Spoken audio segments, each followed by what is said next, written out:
bilan ishkanlar uchrashdinglar, yotoqqa jib kirib ketdinglar.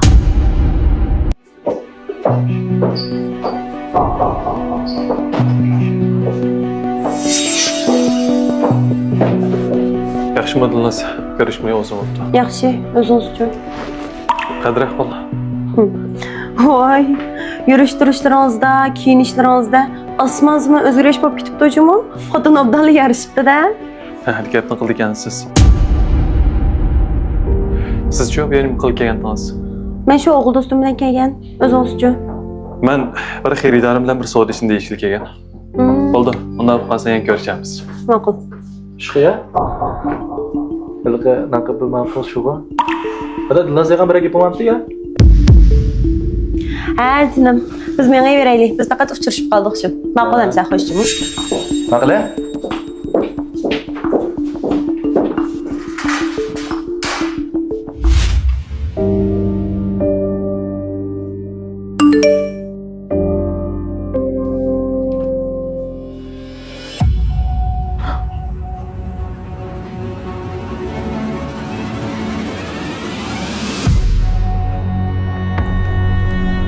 您好，您拨打的号码是空号，请查。您好，您拨打的号码是空号。 Sen kim? Mening kim bo'lishim muhim emas. Eron obdan boshqa qalamqon boshqalar bilan uchrashishga chiqib yuribdi.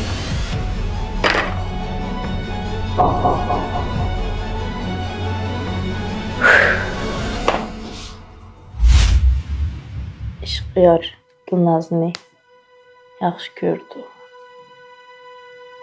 Ko'maydi. Yaxshi ko'rdi. Ko'maydi.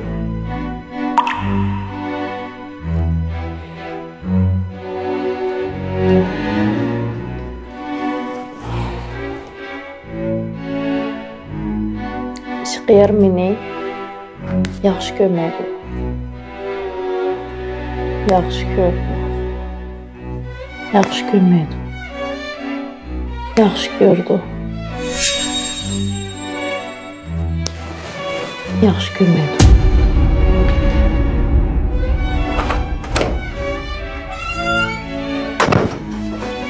Otan, ben geldim. O'tiring. Ne bo'ldi? Kayfiyatingiz sal turaqsizmi? Bugun nelarga bordingiz? Ha, bugun bir xaridor bilan ko'rishib keldim. Qaysi xaridor? Aytib bersam siz tanimaysiz. Biror tunishlar bilan uchrashib qoldingizmi? Yo'q, qaynim. Buni so'rab qoldingiz-ku.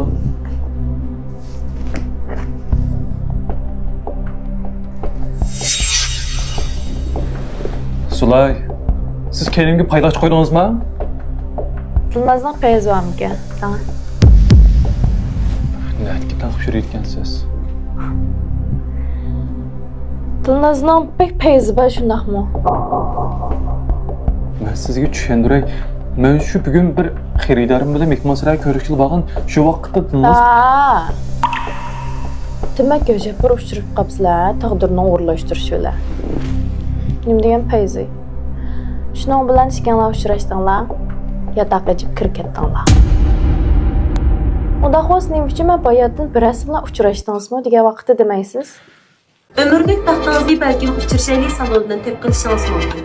Hozirdan qo'shinglar. Bu filmning davomini biz o'z ovoz salonidan ko'ring. Salon nomeri boshqa.